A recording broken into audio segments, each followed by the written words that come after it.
Someone might kill an up-and-coming pop star unless Walter and Automan stop them. Along the way, Automan straps on a holographic guitar and rocks out. Why? It's the 80s, baby. Why else?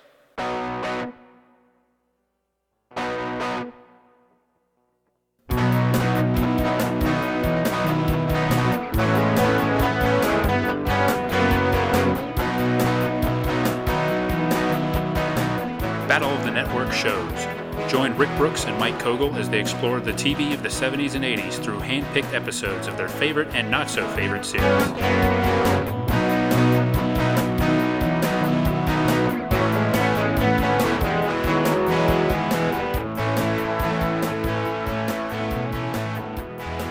Welcome back to Battle of the Network shows. I'm Mike. And I'm Rick. Hello, everyone. And today we're talking about a show that I don't remember ever watching, and I don't think you did either. I did not. And kind of suggested by someone, by John Hollam. Our loyal friend of the show. Not necessarily a personal recommendation, mind you, but I think he thought it might be interesting to talk about. Yeah. And we'll see if that's the case. Hopefully we can do it justice, but... Wasn't it in some, like, MTV article or something? Yeah, I think that's what was the impetus. I think you could call it a cult show. Yeah. It has a following, but it was not very popular back in its day. Maybe we're going back to our old friend Glenn Larson Yeah. for this one, but a different network. Yeah, I think it might ABC, right? Yeah, this is ABC, yeah. So. And we, in our Knight Rider episode, I believe, mischaracterized this as a car show. Yes, I always assumed this was a car show. Yeah, for some reason, I thought it was a show about a guy who turned into a car. So did I. I totally did as well. Apparently, that's not the case. It's not, no. And in fact, the auto has nothing to do with cars at all. No. He's an automatic man. I mean, there is an auto car, apparently, yes, that can be created, but that's not really central to the show, even. No, he drives the car. Yeah. When they create it. So it's more of a... I mean, basically, it's a superhero show. Yeah. Not based on an existing property, but that's essentially what it is. And it's sort of lighthearted. Yeah. Unless you could say it's based on Tron. Well, yes. Based on, in quotes, Tron. Right, yeah. You found on YouTube a documentary, probably from the DVDs, about it. Yes. And Glenn Larson is totally upfront about that. Yeah.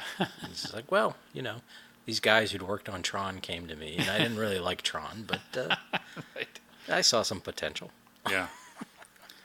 Well, he did. He created it. But yeah, Automan is a show that I really have hardly any experience with. And I think over the course of our podcast, there's some shows that we watched a lot. Mm-hmm. There's some shows that we didn't really know a lot until doing the podcast. This may be the single show that I have the least experience with that we've ever covered, I think. I don't even remember it, like, being aware of it. Yeah. I'm sure I must have seen an ad in TV Guide or something, but, like, because the other show, Glenn Larson show from this time that's similar, I guess, is Manimal. Yeah. And I was certainly aware of that. Yeah, Manimal was... But that was on NBC, but it was also, it just seemed like a joke immediately. Right, it was a punchline. Yeah. Instant punchline. Well, one thing about Automan is it only aired like 12 episodes. Yeah. And it looks like the one we're going to talk about was in March, so not only was it a short show, but maybe it was like mostly in the spring. The Winter Olympics happened in that period, So all these distractions and things like, if it got maybe in the fall was like a big premiere push or something, but by this time, like as a kid, I was probably already set in my ways of what I was watching. Right. And was less likely to check something like this out. And as later happened to Hardcastle and McCormick, this turns out was up against TV's bloopers and practical jokes. So no way I was watching this. Exactly. And it's funny you mention that because when I looked at what was on, the highest rated show on TV that night was bloopers and practical jokes. Of course. That juggernaut of bloopers. So yeah, I mean, you could argue it seems like Manimal was around the same time, and there was this, and then Glenn Larson's next show was the ill-fated cover-up that we talked about during the Voyagers episode, which had the tragic death of John Eric Hexum. Right. So I think this string probably pretty much killed Glenn Larson's TV career. Wow. Because, I mean, he did have some other stuff on, but, I mean, the string of hits he had with, like, Battlestar Galactica. Yeah, Knight Rider, Quincy, just all these shows that he was involved with and everything, it kind of came to a halt with this stretch, I think. Because his resume becomes a lot sparser after this stretch of like a year. It's interesting. Now, I was thinking about it with this show, but I'm thinking about it in general, that for someone willing to kind of appropriate other ideas Yes, and yes. stuff. And he seems, in that sense, to be like a little bit of a cheapskate. Yes. But he also seemed to really, like a lot of his shows are these expensive ideas. I mean, Battlestar Galactica, Yeah. Buck Rogers. That's a good point, yeah. Manimal, I'm sure, with the early morphing technology was expensive. These like high concept things that required technology or effects or something. Yeah, Knight Rider had an expense. No, BJ and the Bear probably didn't. And Quincy just had the expense of Jack Klugman's outrageous salary. Yeah. But that's interesting because with this show in particular, I was thinking, even before I watched it, like, okay, so you have an idea that's sort of a superhero idea. But so The Incredible Hulk was at least based on something. And then you're sort of dialing down that aspect to it. But this is like you're going in, creating a show that has a technical aspect that you're going to have to limit because it's expensive. That's a good point, yeah. So already, like, why not just do a cop show and forget the gimmick at all? Wow. You know? I see what you're saying. Yeah. They could have done a lighthearted cop show. Yeah. Maybe still had some of the computer ideas and not gone so far. Well, I'm glad you bring this up because one of the things that struck me about the show is how little Automan there is. Yes. Like, there's very little heroics in it. Right. It doesn't deliver in that sense. At least this episode didn't. Yeah. I mean, he's there, but they find a way to limit the effects. Yeah, it's more he's there and more like in human form than actually doing stuff. Right. And really, he's not even that instrumental in solving the case. No, he's not. So, yeah, I think you have some good points there, and I'm surprised Glenn Larson didn't, although at the time, maybe he just didn't care. Yeah. He just thought he could make it work. Or just he likes these concepts, and then... Yeah. I don't know. You know, it's interesting how many shows we've had involving Glenn Larson. Yeah. Like, if You you're... didn't even mention Magnum, which, I mean, he wasn't heavily involved, but he was... Right. Behind it. I mean, there's a few that we haven't gotten to yet, but imagine if you're somebody that doesn't know much about 70s and 80s television, and you're learning by following along with our podcast. Yeah. You must think Glenn Larson is like the king auteur of the era of television. Right. I mean, we've talked about, like, Stephen Bochco, and we've talked about some others, but... Yeah, Cannell and... But Glenn Larson, he rules the roost here at BOTNS, apparently. I mean, we seem to get him in there every season. Like Nancy Drew, he was involved with that. Oh, yeah, that's right. Jeez.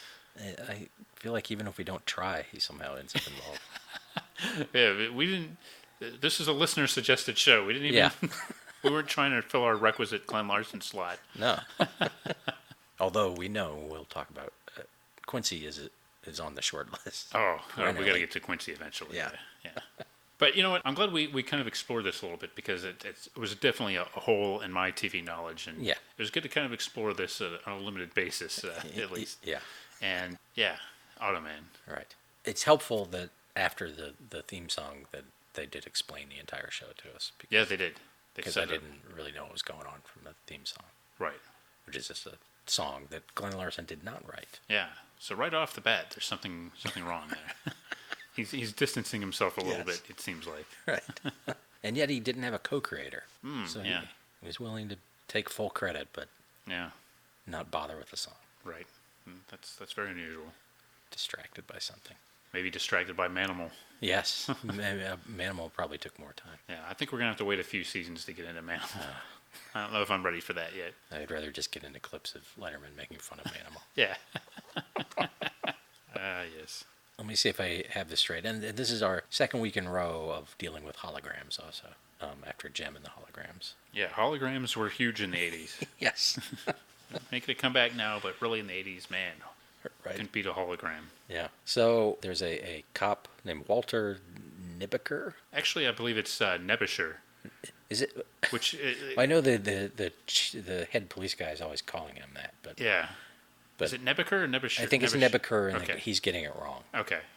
Because he thinks he's a Nebush. Right. Okay. So it's not quite as on the nose as I thought it was. Yeah, but clearly there just so they could do those jokes. Yeah.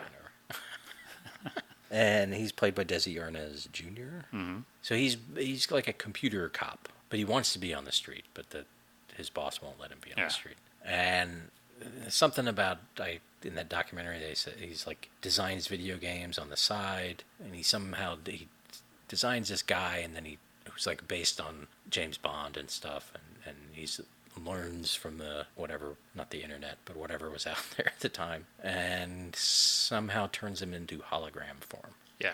He puts him like all these great qualities from different like heroes and people. Yeah. And I guess that, we should remind people that back in like 1984 and in the 80s, one of the most powerful people in the world was a computer programmer. Right? I mean, at least in like popular culture, computer programmers were like wizards. Right. I mean, this is like alchemy, that they could like type some things on a primitive computer and create like anything they wanted to, essentially. So, just like today. Yeah. Right. TV shows today. Yeah. All they have to do is write an algorithm. Yeah, that's right. They didn't know that word back then. Yeah. At least TV writers didn't know that word. Yeah. And like back then, there weren't as many computers. Right. So that freed up computer programmers to spend less time worrying about how to tap into other computers and more time creating like things out of nowhere, like a hologram. Right. Or like a sentient being that could do all kinds of things. So one way life was better back in 1984, I guess. So he creates Automan. And again, he's called that because he's the automatic man. Yes. I'm not sure what that means, but that's what he is. And then he helps Walter, and it's, I think everybody but their boss knows what's going on, right? Yes. There's a lieutenant, and Jack, yeah, somebody, and Roxanne. who like, I'm not sure what her job is. no, she works there at the police, but I don't know what capacity. And they know what's going on, but then he just thinks he's an agent of some kind named Otto Man. Yeah. Subtle. I have the cast here. Hold on. Yeah, Chuck Wagner. Yes. Who is very square-jawed, old-school superhero stereotype kind of guy. And a very affable person. Yeah. And Heather McNair plays Roxanne, and there's a captain played by Gerald S. O'Loughlin. Yeah, and Robert Lansing plays the not a whole lot of. I mean, Robert Lansing probably was the most famous of all of them, except maybe Desi Arnaz Jr. Robert Lansing was on 12 O'Clock High and played Gary Seven in the Star Trek original episode, I think. Yeah. So he was around a lot. He definitely looked familiar. Yeah, nice veteran presence. But I don't think Heather McNair did much before or after this series. So yeah. And I don't know. Chuck Wagner was on a soap, I think, but. Yeah, apparently he was on General Hospital and maybe distinguished in theater, but this is like his big TV thing, I think. Yeah. So, but some good guest stars. Yeah. I guess Doug McClure was in the pilot. Yeah, well, that's good. That's instant credibility. Right. Yes, BOTNS alumnus Doug McClure. Yep. So that's the general concept. Yeah, that's the premise. And, one thing that's sort of interesting is like, today if they did this show, there'd be some kind of like big mythology, like, there'd be some villain who'd be inadvertently involved in the creation, who'd be trying to hunt down Walter and Automan, and he'd be lurking in the background each week. Right. This is just, they just did it, and they're just going to solve crimes and help Walter. And it's kind of refreshing in a way, like how much simpler TV was then. They didn't have that serialized kind of structure to it, but... Yeah, we forgot one character. Oh, yes, Cursor. A little mischievous. A little mischievous. He's a floating light. I don't quite know where he comes from. They didn't explain that. No, he strikes me as the like Orko of the show.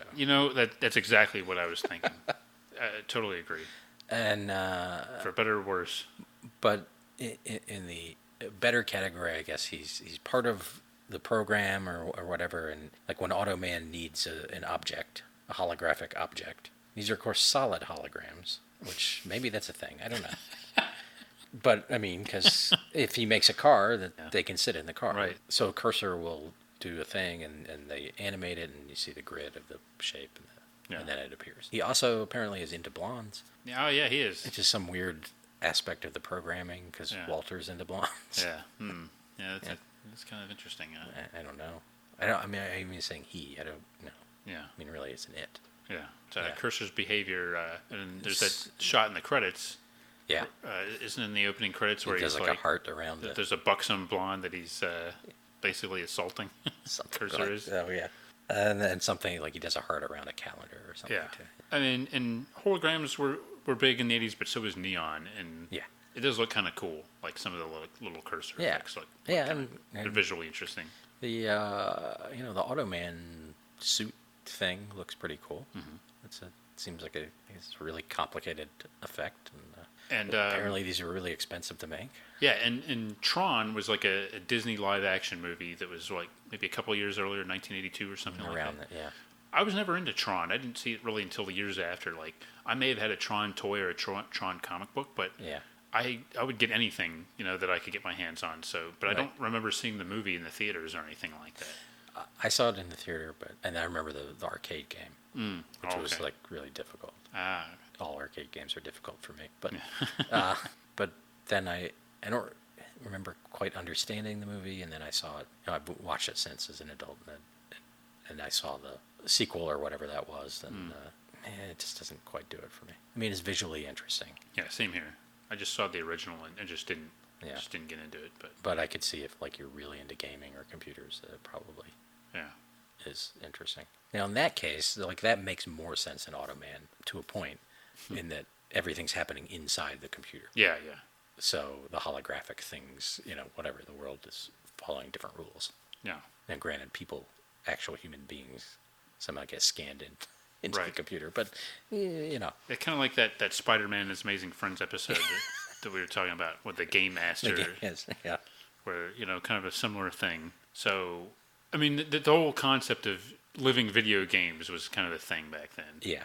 And, the Tron movie, I think, was not considered like a huge hit at the time. No, I think it was another one of those sort of like the black hole, one of these Disney risks that didn't quite pay off. Yeah. But it seems like people like remember it and maybe remember it fondly, but it's known. But the movie itself, I don't think did as well as maybe its reputation is. I mean, just not that big a hit at all. Yeah, and it was a next step in sort of computer animation. Yeah. So it's important that way. But right. Automan, I don't know if it has a legacy. Not so much. Yeah. I mean, people that worked on it and they seem to enjoy it, and Chuck Wagner seems to have good memories for it, so maybe that's enough. Yeah. And of course, I mean, they think it could have gone on to it just could have gotten better and better if they'd gotten a chance. But of course. When you're spending $1 million an episode in 1984. Yeah. And not getting good ratings, that's probably not going to happen. And this is kind of at the bottom of the ratings, it seemed like. Just didn't take off at all. Should we get into this specific episode? Sure. Okay, so we looked at the 9th episode of the one and only season of Automan, titled Murder MTV. Kind of an interesting title. Yeah. I mean, just putting MTV in the title. Right. Like, not even a pun. Just No. Murder MTV. There's nothing artful about that, is there? Right. I'm surprised they could even do that. Yeah. The pull of Glenn Larson. I mean, you could have said, like, I want my MTV murder or something like even something with that, but just Murder MTV. Right. Or I want my murder. Yeah, there you go. It's just, instead of this, like, crude, like, Murder MTV. People wrote it and they couldn't come up with a title. Yeah. What's it? There's murder. There's music. It's Murder MTV. Yeah. MTV Murder would even be better. Yeah. I mean, that would probably be more, maybe actionable. Right. But Murder TV. Yeah, there you go. MTV, Murder TV. Yeah. This is a bad sign that we're already going on about the title. But it aired March 12th, 1984, Monday night. I remember that night well. You do? Yeah? No, I don't.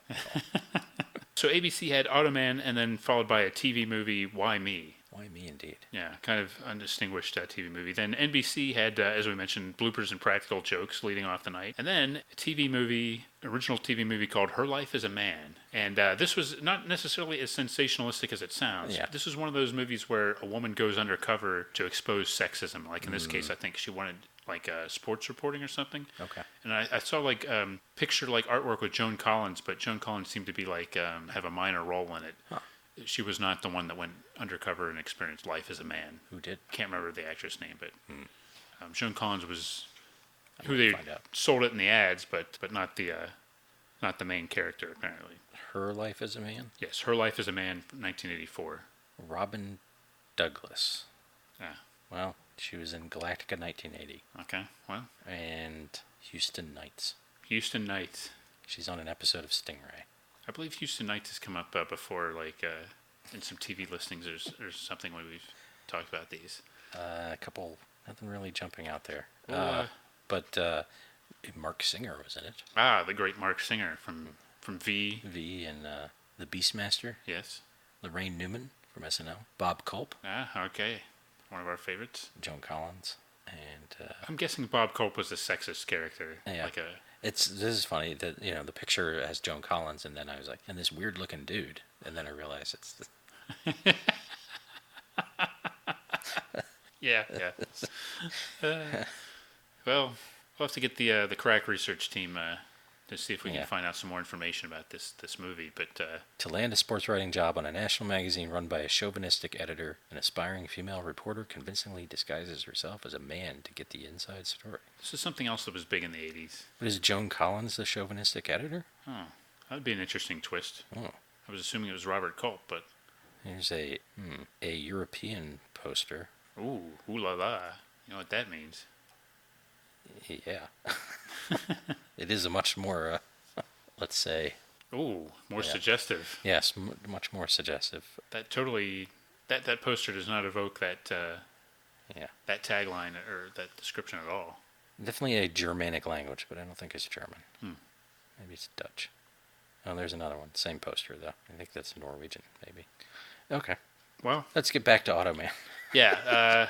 Just to round it out, I'll mention that CBS had Scarecrow and Mrs. King on at 8, followed by Aftermash, Newhart, and Emerald Point NAS, which I think was like a Dennis Weaver or some kind of, I think it was a primetime soap based on a military base or something. Well, if we were playing the TV Guide game, yeah, I would say I was probably watching Bloopers and Practical Jokes at 8 o'clock, and then that Aftermash Newhart combo. You didn't stick around for Her Life as a Man at 9 o'clock? No.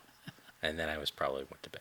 Yeah, but fair enough. Well, so this is Automan, Murder MTV, and if I'm not mistaken, Mike, this episode began with essentially some music, the making of a music video. That's right. Yeah. So again, there's special guest not star. only holograms, but pop music, 2 weeks in a row here. So yeah, our special guest star Laura Branigan, who frankly I had to remind myself who she was, but later she sang her big song. So singer of Gloria and some other songs. Yeah, Self Control. Yeah. A couple of years earlier was probably her commercial peak, but well known at this time for sure. Also appeared on Chips. Yeah, I've not seen that episode. I just saw like a scene from it, but I wonder if she was as herself or. Well, she was as part of a female rock band. Well, Chips had its finger on the pulse of the music industry. Yeah, pretty sure she sang Gloria in that one. Yeah. Laura Branigan had a surprisingly robust acting career. I think she was on Knight Rider too. Probably as a musician. Yeah, it's interesting. If you're a musician, you have like this lucrative side gig as an actress, but you're only playing musicians that aren't yourself. That's interesting. But then if you play one of your big songs, maybe you get a little extra. It could be. I mean, it didn't seem like. Are you like really a singer actress if you're just playing musicians? It's odd. Like you're more than just playing yourself, but you're only playing singers. Like she's not playing like a housewife on Knight Rider or something. I guess they would think if you tuned in, special guest star Laura Branigan. Yeah. And then she doesn't sing. Laura Branigan fans would be a little disappointed. True. Well, like somebody like Mac Davis, he might show up and not sing every now and then. Well, yeah. And you know what? To prove your point, though, I'd be disappointed, though. I'd be crushed. I think I was burned by that a few times, actually. Does he sing in North Dallas 40? He's in that, right? Yes, he is. Mac Davis, not an Automan, unfortunately. Yeah. So, now what do you think? Is she filming a music video, or is she rehearsing for a tour? I got the impression that they were... Well, actually here, it was... Because later we go back to like a similar thing. Yeah. And then it looked more obvious, like, because of the angles, I thought that they were actually, like, recording the music video. Right. And they mentioned playback here, so which would be a music video thing. Yeah. I mean, I assumed it was a music video, but now that you mention it, it could have been some kind of rehearsal for... And there were, like, people in costumes and some weird stuff, but... Yeah. It's another one of those TV taking shortcuts with the music industry. Yeah, this is music. Yeah. This is what musicians do. Because later they go in the building and it says it's a recording studio. And like, what? It gives them, like, an excuse to do music without, like, having to bring in extras to do an actual concert. Yeah. While that's going on... You see someone plant some device, and then a bomb goes off. So that's no good. No. Nobody gets hurt, but they could have. Oh, clearly. Especially Jessie, I guess is her name. Yeah. She could have been killed. Yeah, Jessie of, what's the band's name? Sweet Kicks or something? Yeah, Sweet Kicks, I believe. So it's a female band with like two singers, and Laura Bryan clearly is the lead in the group. Yes. One of the singers played by an actress who was in the Thriller video. Ah. Oh, yeah. Interesting. Did not know that. I only knew it from that documentary. And then we move on to the police station. Well, with Walter and Yeah. Walter and Roxanne. Yeah. No, not the Walter and Automan. Oh, Walter and Automan. Yeah. I think they get called about this, and the captain just hates rock and roll. So Oh, yeah. He just assigns. shoves it off on Walter. Right. Very professional of him. Yeah. It's like what did you say? Like the only thing he likes less than rock and roll is, well, he has Walter successfully guesses Yeah. is him or something like that. Right, yeah. He doesn't like rock and roll. He doesn't like Walter. I also wrote down something about political humor. Right? Oh, yes. Yes. When rather clunky political humor. Yeah. I can't remember the setup exactly, but Right. Walter's upset with Automan Automan shows up. The punchline, it winds up with something like, well, neither are the Republicans and Democrats from what I can understand. Yeah.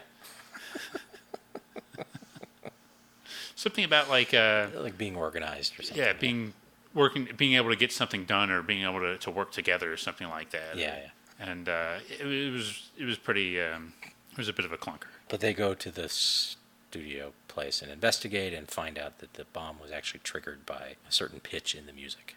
Yeah, clearly designed to be activated by Laura Branigan. And makes it clear it wasn't an accident. Right. And then someone calls Laura Branigan, her character's dad. Lee is her manager too, and someone calls him and blackmails him for something that happened in Texas. Yeah, some kind of mysterious thing.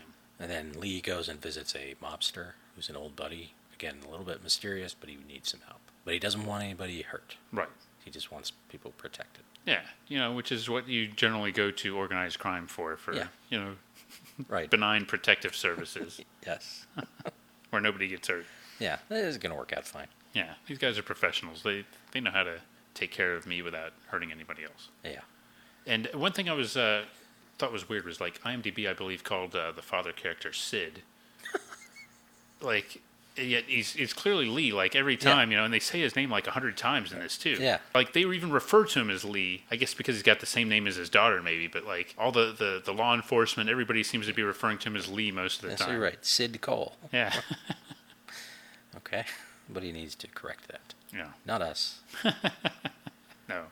No, we're merely watchers and observers of television history. Yeah. We're pledged never to interfere. Prime directive. Yes.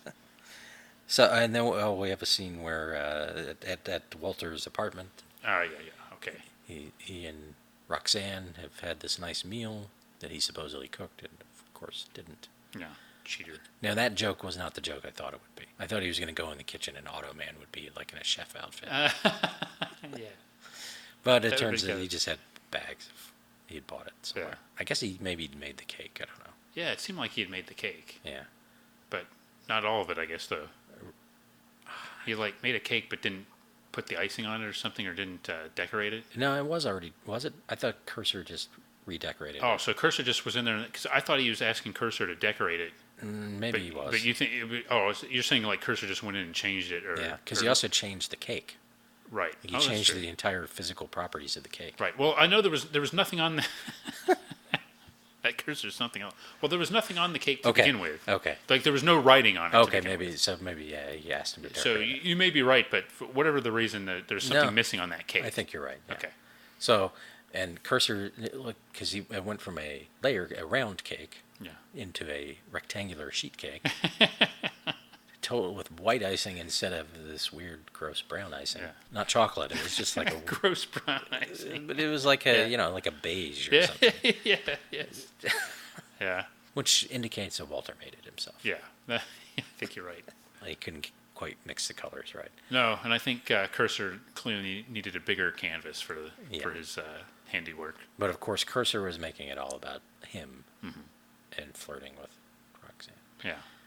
But and the cake is for Roxanne. It's her first anniversary on the police force. Yeah. Very nice gesture by Walter. It is a very nice gesture, and Cursor decorated it, but he did sign it Cursor. Yeah. But she just laughs it off. She thinks Cursor's funny. Right. His hijinks are charming. And I guess he did make good on it. He did change it right from... He partially eventually, changed it. Yeah, like you said, yeah. He gives her credit because I forget originally what he said. It was something more blatantly, like kind of a come on, really. Yeah. I like Cursor. He's incorrigible. He is. And then Walter gets assigned to security detail with for Jesse, and Automan wants to go and learn more about the rock and roll lifestyle. Yeah, he's fascinated by it. Yeah, and it's a perfect opportunity to have him in the show, but not have to spend money on special effects. There you go. Yes. Cursor changes his Automan look into a kind of rock and roll suit. Mm-hmm. And the only sign that's a hologram is his collar is kind of blue and glowy. Yeah. Which, based on what I saw, was an effect they could do without, just from in-camera reflection or something. Right. It's a very cynical view you have of the production of this show so far. Well, it's just realistic. Yeah. You're being practical. Yeah. I'm sure they were as well, yes. Yeah, I understand. Yeah. Limited budget. I mean, that cake business probably cost a lot of money. But then we do get a scene where Lee explains the situation to Jesse. Yeah, she realizes something's up. Yeah. And she kind of insists that he tells her. Yeah. She knows him too well. Right. She knows that he's hiding something. And because also these two mobsters have also shown up to they're just kind of hanging do around. Security. There's additional security he's hired, yes. Yeah. With, I know Tony Lupus is one of the names. I forget the other one, but it's a something great name. Kane or something. Yeah. They're very, very mob names. Mm-hmm. Of course, the mob doesn't exist. It's a fictional creation. Oh, right. Yeah. If it were to exist, those would be names of people that you might find in that situation. Yes. Yeah. Tony Lupus, Al. Yeah. Al Diabetes. Yeah.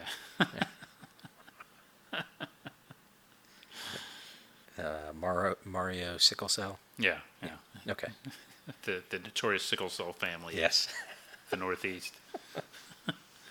So the deal is that when they were in Texas doing a show, a cop put some drugs in her hotel room, and Lee found him, and there was a fight, a scuffle, and Lee accidentally shot him. Yeah. And he died. Right. So now somebody's blackmailing him for that. He's been living with us the whole time. Yeah, for like a week or something. Yeah.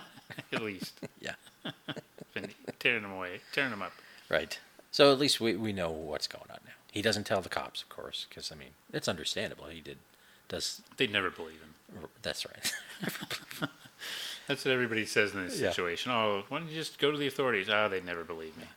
They would think I shot him in cold blood. Yeah. And then there's like a party at, I guess, the record company's house or something. Yeah, I think it's something like that. Yeah, and that's we get Gloria. Sweet Kicks is there, yeah.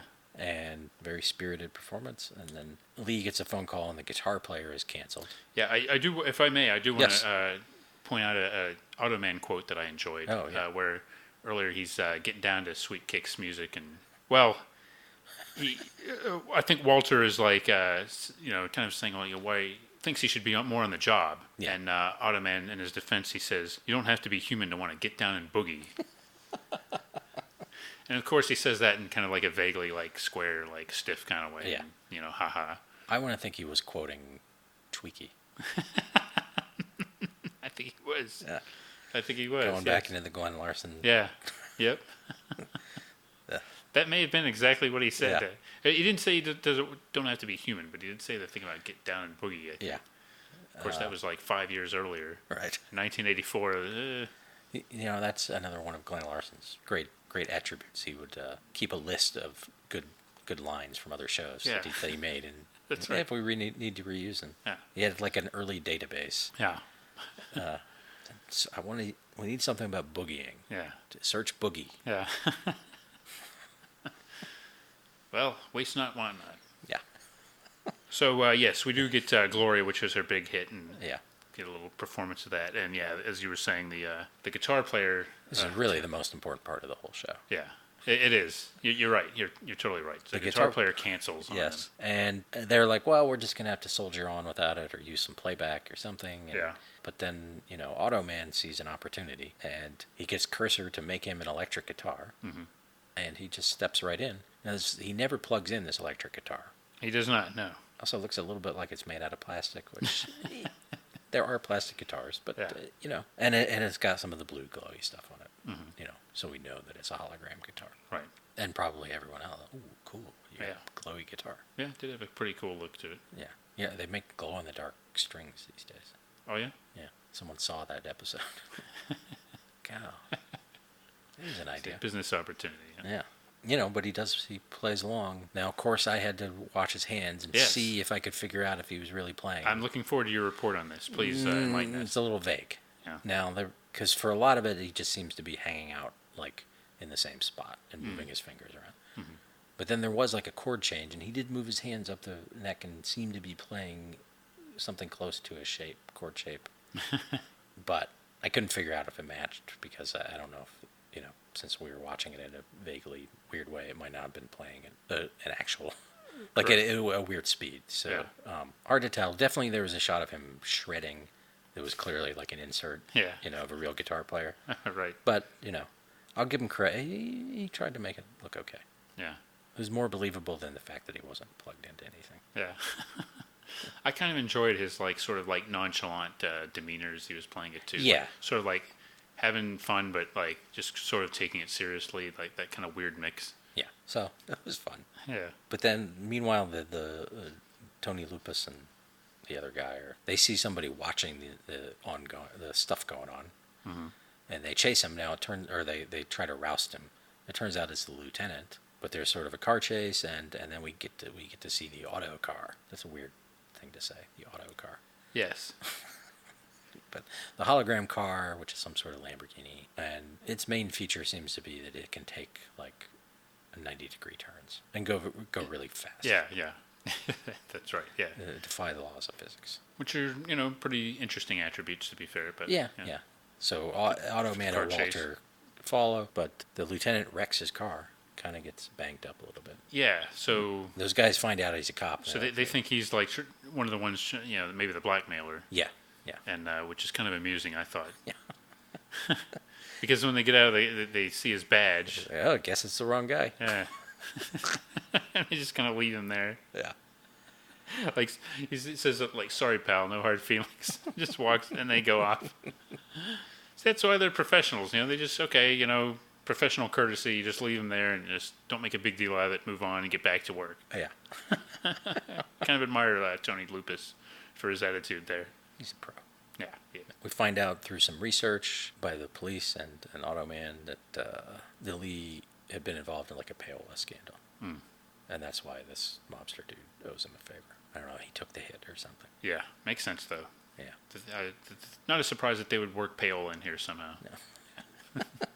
You could see that one coming eventually. It seemed like the Lupus and the other guy are talking to Lee, and he's still saying, you know, don't kill anybody. Right. It seemed like they were suggesting that maybe Frank wants a piece of the action, the music action. They didn't really run with that, but yeah, I think that was kind of like implicated. I think. Yeah, I agree.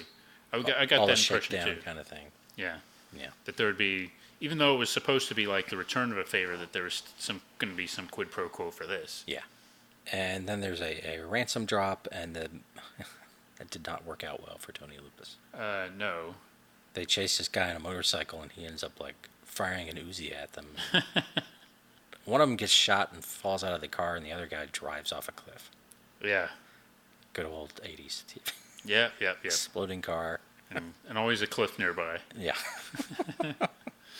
So, yeah, I can understand why the mobster would not want to give him any more help. Later. Yeah, he's causing more problems than he's worth probably at this point. Yeah. Even with Sweet Kicks about to explode. Right. Like, metaphorically, that is. Yes. There's also a very odd moment where Automan and Jesse kiss. Yeah, they have feelings for each other. Or at least she does for him. Yes. I don't know what... Well... I mean, he lets her down gently later, but... yeah. Automan does have some remnants of Walter's... right. Personality. Yeah. But we know that Walter prefers blondes, though. Maybe that's what Automan should have said. Like, well, you know that I prefer blondes. Yes. I'm sure you're a great woman, but... Yeah. Maybe it was the James Bond in him. Yeah. Or just his curiosity. Right. Oh, that could be. Oh, what is this like? Yeah. I guess he's solid, though. We're again, you know. Yeah. I mean, they're able to kiss. She didn't... I thought maybe she would... never had a kiss like that. Yeah. Or like it'd be weird. Like a little bit of neon like comes off her, Right, yeah. you see this neon spark or something. Yeah, exactly. Oh. Yeah, they have a couple of scenes where they share some kind of affection, and clearly she's smitten by him, I think. Well, you said he's charming, affable. Yeah. He's a handsome fellow. Not bad looking. No. Yeah. He's a very large man. Although I think at least one person makes a comment about Desi Arnaz Jr. being a looker too, or something. There was a clip in that documentary about that. Okay. Like he was complaining that over the course of the show they started to make him more good looking. Okay. I thought one of one of the girls. I think one of the girls in Sweet Kicks says something. Yeah. Which I thought was a little out of place, but it's a little off-brand. Yeah. I mean, not that. I mean, he seems like a. No. Nothing wrong with him. Nothing against him. You know what? I just thought like there should have been a scene where he got to like break out some bongos or something. Oh, come on. He spent 20 years trying to get rid of that, and you're putting him right back into it. But yes, okay, I would have liked to have seen that too. But after the kiss, interesting coincidence. Yeah. Automan, he's run out of juice. Yes, he's spent, as it were. And he like disappears, and she gets kidnapped. The mobster we already know is not going to help. We find out in her scene the extortionist is actually from the sound crew and is a creepy looking dude. Yeah. And the lieutenant, Jack, and Lee go to make the ransom drop. Automan's still not back, and we find out that the sound crew guy actually was the one who killed the cop. I guess Lee just injured him or something. Right, and then he left. Yeah. Just left his body there, but the other guy finished him off. Yeah. And then Walter shows up. And at first, I wrote down, Walter tries to fight him, but it turns out he actually beats him up. Yeah, he does. This guy who's foiled mobsters and everything. Yeah, and is armed. Yeah. With various weapons, and Walter dispatches him without much difficulty. Right. Actually. I mean, the only help Automan gives is he shows up and kind of briefly distracts. Right. It's like a distraction thing. Yeah. Which lets Walter do like some pretty sweet spinning heel kick or something. Yeah. Like, I wasn't expecting Walter to be well versed in martial arts or any kind of combat, to be honest. No. But everyone underestimates Walter. I certainly did. Yeah. I certainly did. But he takes care of the guy pretty much himself. Yeah. Which was, good for Walter, but kind of disappointing for me because I was wanting to see Automan take the guy out. Well, yeah. He is the hero. Yeah. Well, we're all heroes. And that's kind of a big weakness, I guess, is that while Automan has, after the power failure, Walter's got to sit around. He's kind of totally at the mercy of like the recharging period or whatever. Yeah. And he doesn't know exactly when that'll be. So he's just kind of like frantically trying to summon him and just exclaiming that he wishes he would come back. But yeah. And I think he maybe comes back when he's not fully ready too. Yeah, probably. Maybe that's kind of the idea, is that he wasn't quite in combat, but he could come and make a distraction with the cursor. But I guess, as Glenn Larson says in that documentary, every hero needs a weakness. That's right. It's just running out of energy. Yeah. Which is a legitimate weakness. It is, but you'd think he would be like charged like all the time, or Walter would figure out some way to kind of plan around that a little bit. But right. Bring some sort of battery around. Yeah. When you're in the middle of a case, I guess it's tough to think about things like that. You right. got cakes to bake and all kind of takeout to buy, all kinds of things he's worried about. So. Oh, that's rock and roll. Yeah. That's pretty much it. Yeah. I mean, he, Otto gives Jesse a goodbye. And he says that they must remain friends or something. Yes. Yeah. Yeah. And Lee's cleared of charges, and they're gonna try that guy both here both in Texas and in L.A. Mm-hmm. I'm glad Tony Lupus and the other guy will get justice. Yeah. And and there's some sort of end of TV show laugh. Yeah. But the music industry will go on as corrupt and evil as ever. Yes. Still mobbed up. Right. Still dirty. But yeah. So pretty much a happy ending. Yeah. We did not get the auto helicopter. Ooh, would have liked to have seen that. Yeah. There's an auto plane too. Wow. It was in that documentary that looked pretty cool. But on the other hand, we got a guitar. Yeah. Okay. So here's my question for you. Yeah. Do you think this episode was built around the availability of Laura Branigan, or the availability or the idea that, hey, let's give Automan a guitar and have him, as he says at one point, I wrote this down too. At one point when he's in the band, Walter asks him, "What are you doing?" And Automan responds, "Rocking out, man." I want to believe it's the second, but I'm guessing it was the first. Yeah, could be. I think they probably built the episode around the idea of Automan having an excuse to have a guitar and rock out. Okay. So I think we're both right. But they conceived the episode because of Laura Branigan, and then once they actually started it, they saw a golden opportunity. Yeah, and that was okay. As long as we have this, everything else will take care of itself. Right. So that's Automan. So what'd you think about Automan, Mike? I like the tone of it. Mm-hmm. I mean, I think the sort of lightheartedness and the relationship between Walter and Otto works. Mm-hmm.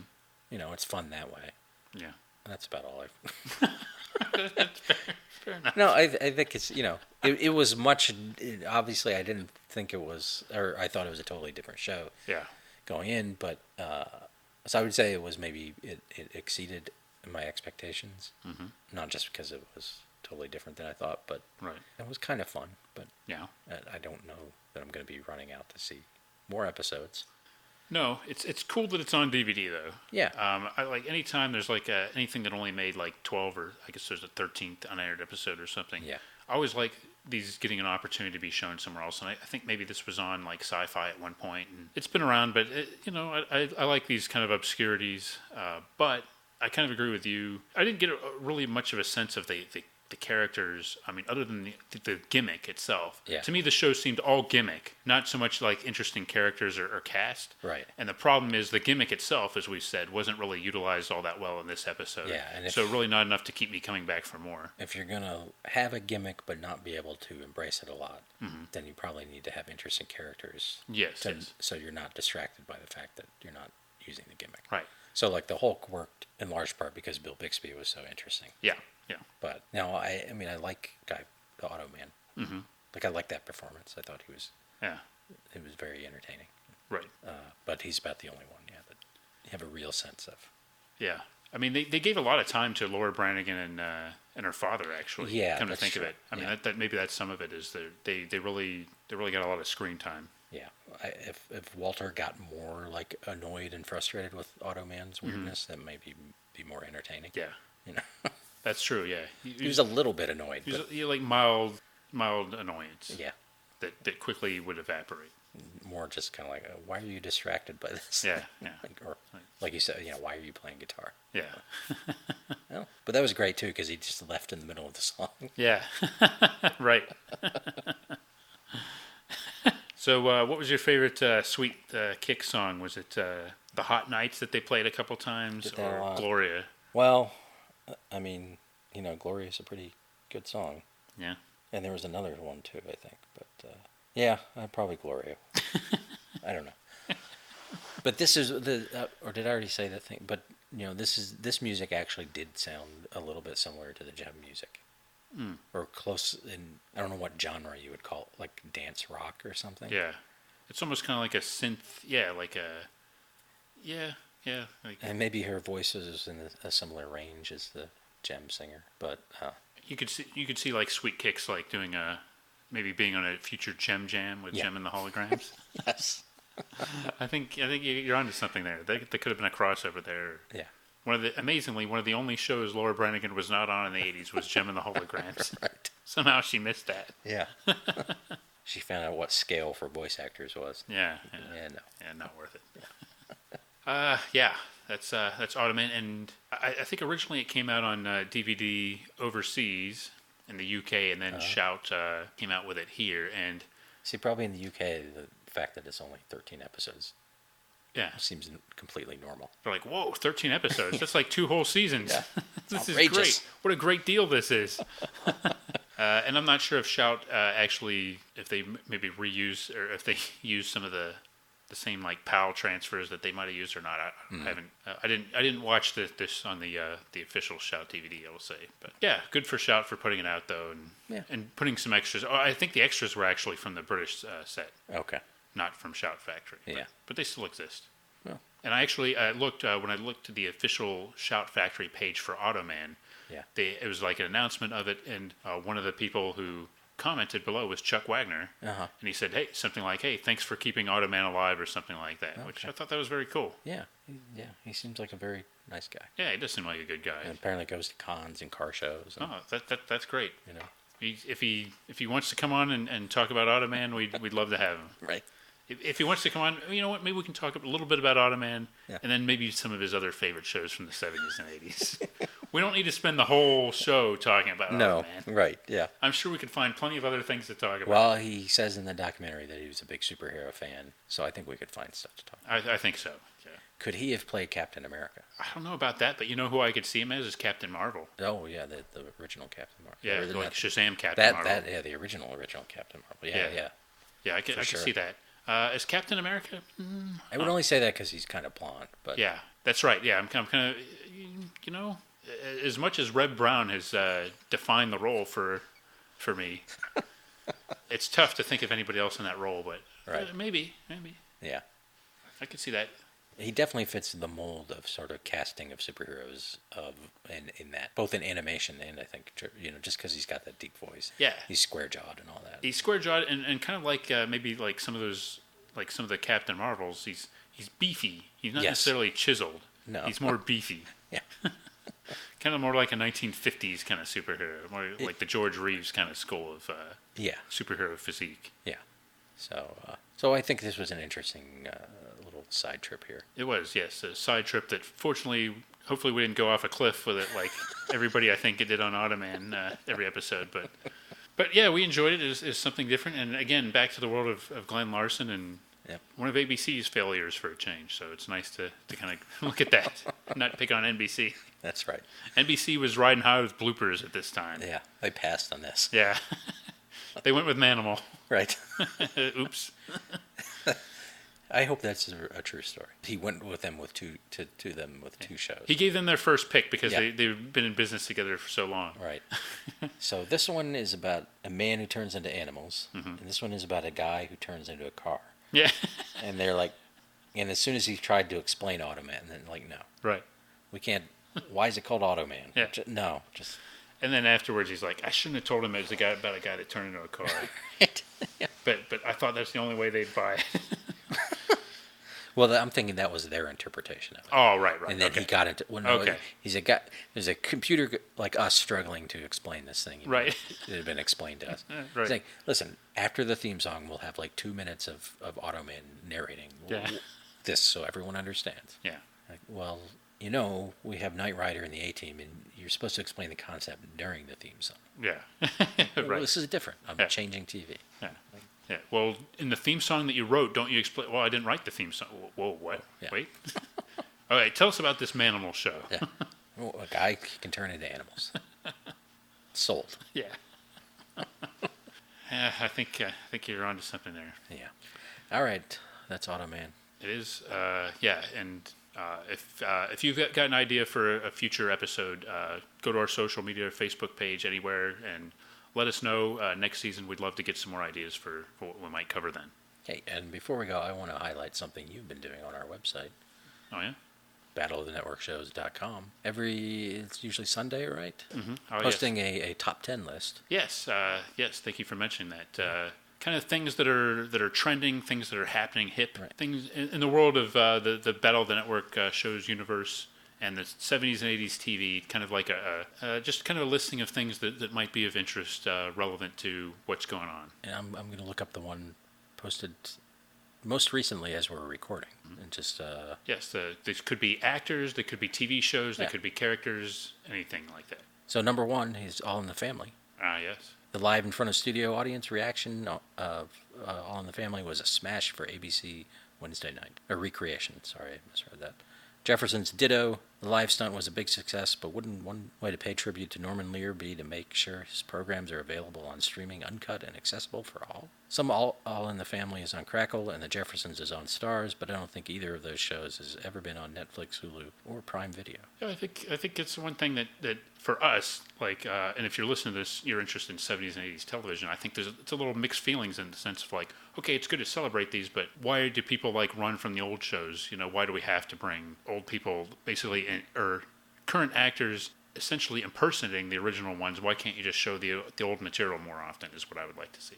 Yeah, I'm not going to read all of them because we also put sometimes we'll put links to videos and maybe pictures in there, so it's not entirely text based. This is the last one I'll read, which has a link to a YouTube video. Number 4, Bronk. Warner Archive announces the short-lived Jack Palance series is coming to DVD. Then you have a YouTube video of the intro. Yes. And how fun is it to say Bronk? Bronk. Bronk. Bronk. Bronk. Bronky Bronk. Bronk. Bronk. Bronk. Yeah, it's pretty fun. Yeah, it is. It is. Check those out. Ongoing. Try to do it every week, usually on Sundays. I certainly enjoy reading it. Thank you, and hopefully I think it's things that are of interest to anybody that is interested in our podcast. Yeah. All right. Let's wrap it up. The podcast is out of power. Yeah. This episode brought to you by Ones and Zeros. This episode also brought to you by the Battle of the Network Show's Hologram Tour, the next generation of podcasting. This episode also brought to you by Cursor, the little scam.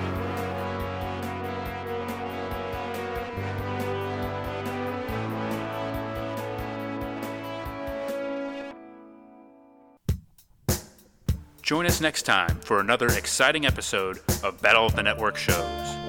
Learn more, leave feedback, and suggest future episodes at battleofthenetworkshows.com. Follow us on Twitter at BatNetShows, and like our Facebook page, facebook.com/Battle of the Network Shows.